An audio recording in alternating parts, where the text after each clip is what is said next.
ಸಾಕು. ಪ್ರಾತಕ್ಕೆ ಕಾಲದ ಉದಯಗೀತೆ ಶ್ರುತಿ ತಪ್ಪಿ ಮೃತ್ಯುವಿನ ದೂರ ಸ್ವರದಂತೆ ಕೇಳಿ ಬಂದಿತು. ಅದರೊಡನೆ ಸಮೀಪದ ವೇಳೆ ನಂದನವನದಲ್ಲಿ ಬೆಳಗಿನ ಜಾವ ಕೂಗುತ್ತಿದ್ದ ಗೋಮೆಗಳ ಅಮಂಗಳ ಸರವೂ ಮಿಳಿತವಾಯಿತು. ಉದಯೋನ್ಮುಖರಾದ ಪ್ರಾಪ್ತ ಸೂರ್ಯನಿಂದ ಹೊಂದಿಸಲು ತಲೆ ಎತ್ತಿದಾಗ ರಕ್ತವರ್ಣದ ಕರಾಳ ಧೂಮಿಗೀಟವು ಕಣ್ಣೆದುರಿಗೆ ಬಂದು ನಿಂತಿತು. ಆಕಾಶದಿಂದ ಒಂದೆರಡೆ 100 ನಕ್ಷತ್ರಗಳು ಧಾರೆ ಉರುಳಿದವು. ಈ ಎಲ್ಲಾ ನಿಮಿತ್ತಗಳ ಅರ್ಥವೇನು? ಇವು ನನ್ನ ಪುತ್ರರಿಗೆ ಯಾವ ಅಮಂಗಳನ್ನು ಸೂಚಿಸೋದು ಕಾಣಲಿಲ್ಲ. ಹೇ ದೇವ, ಈ ಗಾಂಧಾರಿಯ ಲಲಾಟದಲ್ಲಿ ಏನೆಂದು ಬರೆದಿರುವೆ ತಂದೆ, ಏನೆಂದು ಬರೆದಿರುವೆ? ಯಾರು? ದುರ್ಯೋಧನ. ಬಾ ಕುಮಾರ, ನಿನ್ನ ಸಲುವಾಗಿ ಕಾತರಾಗಿದ್ದೆ.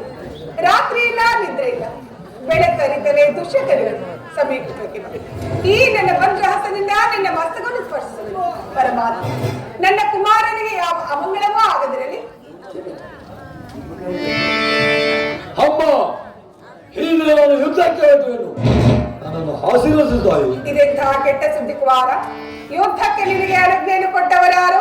ಅಮ್ಮ, ಈ ಬಾಹುಗಳ ಚಕ್ರವ ತನಕ ಈ ದುರ್ಯೋಧನನು ಯುದ್ಧದ ಸಲುವಾಗಿ ಯಾರ ಅನುಮತಿಯನ್ನು ಪಡೆಯಲಾರ.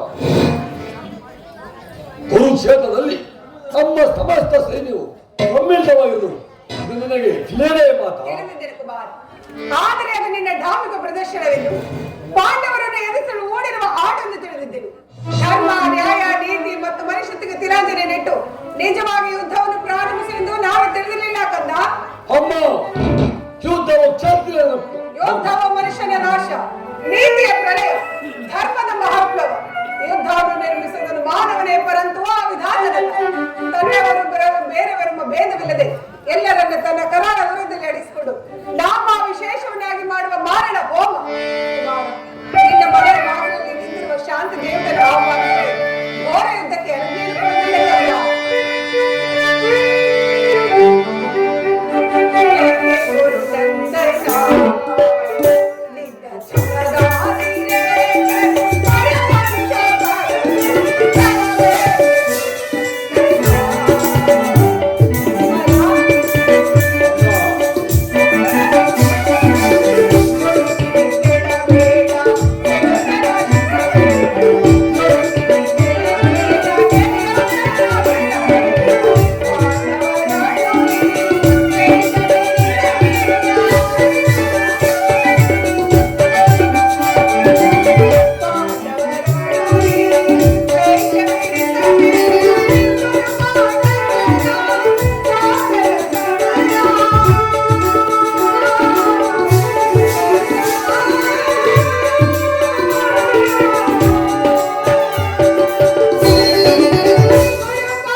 ವಾಕ್ಯಗಳನ್ನು ಕೇಳಿ ಕೇಳಿ ನಾನು ಬೇಸತ್ತಿರುವೆನು.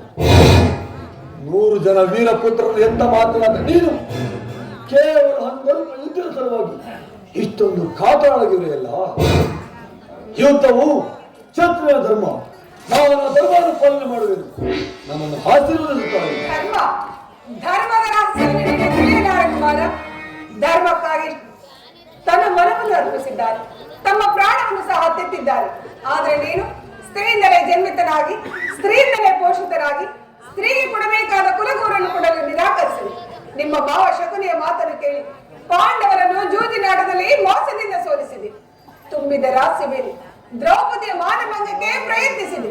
ಇನ್ನಾದರೂ ಧರ್ಮವನ್ನು ತಿಳಿಯುತ್ತಿದ್ರೆ ನನ್ನ ಮಾತನ್ನು ಕೇಳಿ ಪಾಂಡವರಿಗೆ ನ್ಯಾಯವಾಗಿ ಕೊಡಬೇಕಾದ ಅರ್ಧ ರಾಜ್ಯವನ್ನು ಕೊಟ್ಟು ಈ ಧರೆಯನ್ನು ಸಮಾನ ಭಾವದಿಂದ ರಾಜ್ಯಭಾರ ಮಾಡು.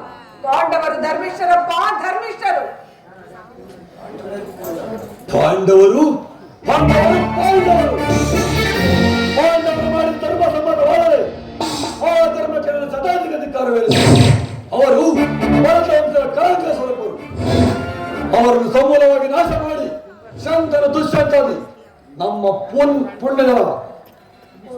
ಪುಣ್ಯ ಸ್ಮೃತಿಯನ್ನು ದುಷ್ಕೀರ್ತಿಗಳಿಂದ ಉದ್ಧಾರ ಮಾಡುವುದೇ ಈ ಯುದ್ಧದ ಉದ್ದೇಶ.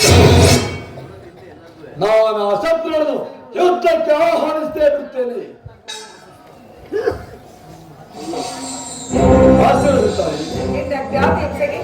ನನ್ನ ಶುಭಾಶೀರ್ವಾದ ಅಷ್ಟೊಂದು ಅವಶ್ಯಕತೆ.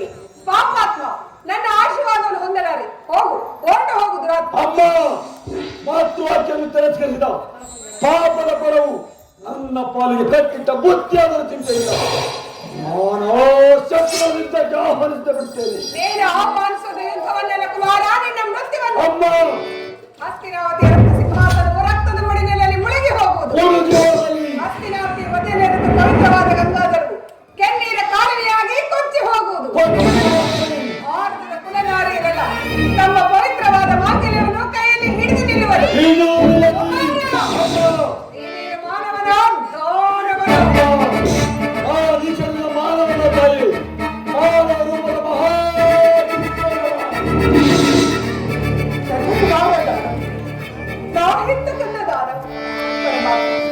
ಮಾತು ಹೃದಯವನ್ನು ಅದೆಂತಹ ಪವಿತ್ರ ವಸ್ತುವಿನ ನಿರ್ಮಿಸಿರುವೆ. ನನ್ನ 100 ಜನ ಪುತ್ರರಲ್ಲಿ ದುರ್ಯೋಧನನಲ್ಲಿ ಅತಿಶಯವಾದ ಪ್ರೀತಿ ನಿಲ್ಲುವುದು. ದುರಾಶೆಯಿಂದ ಅಡ್ಡದಾರಿ ಯುದ್ಧಕ್ಕೆ ಹೊರಟ ಮಗನನ್ನು ಆಶ್ರಯಿಸಬೇಕಾದದ್ದು ತಾಯಿಯಾದ ನನ್ನ ಧರ್ಮ. ನಿಜ, ಅದೇ ನನ್ನ ಕರ್ತವ್ಯ. ಕುಮಾರ ಬಾಕನ್ನ ಎಂದಿನಂತೆ ನನ್ನ ಬಳಿಯಲ್ಲಿ ಮಡಕಾಲ ನೋಡಿಕೊಂಡು ಈ ನನ್ನ ಹಸ್ತಪ್ರಯೋಗ ಹುಲ್ಲು ಕಟ್ಟಿ ಕೂಡ ವಜ್ರಾಟದಂತೆ ಕಠಿಣವಾಗುವುದು. ಜನನೀಯ ಜಯ ಘೋಷ ಧ್ವನಿಯುತ ನಿರಸಮಾಗಲಿಯಲಿ.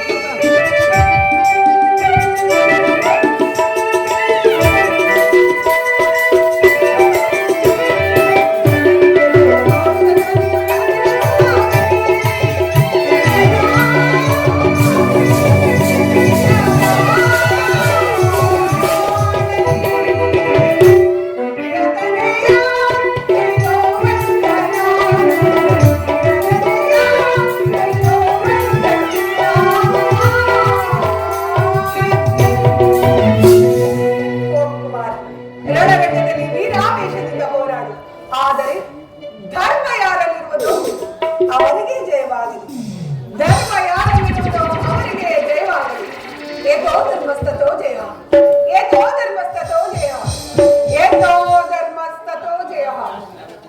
ಹೌದು, ಯಥೋ ಧರ್ಮಸ್ಥತೋ ಜಯ, ಯಥೋ ಧರ್ಮಸ್ಥತೋ ಜಯ, ಯಥೋ ಧರ್ಮಸ್ಥತೋ ಜಯ. ಧರ್ಮಕ್ಕೆ ಜಯವಾಗಲೇಬೇಕು. ಕಾಲೋಚಿತವಾದ ಚಂದ್ರಗುಣವಾಗಿ ಪಣವನ್ನು ನಿರಾಕರಿಸಿ ರಣ ಕಂಕಣ ತಂತ್ರ ನಿಂತಿರುವ ಈ ಕೌರವೇಶ್ವರನಿಗೆ ಜಯವಾಗಲೇಬೇಕು. ಸಾವಧಾನಬೇಕು. ಬೇರೆಗಳು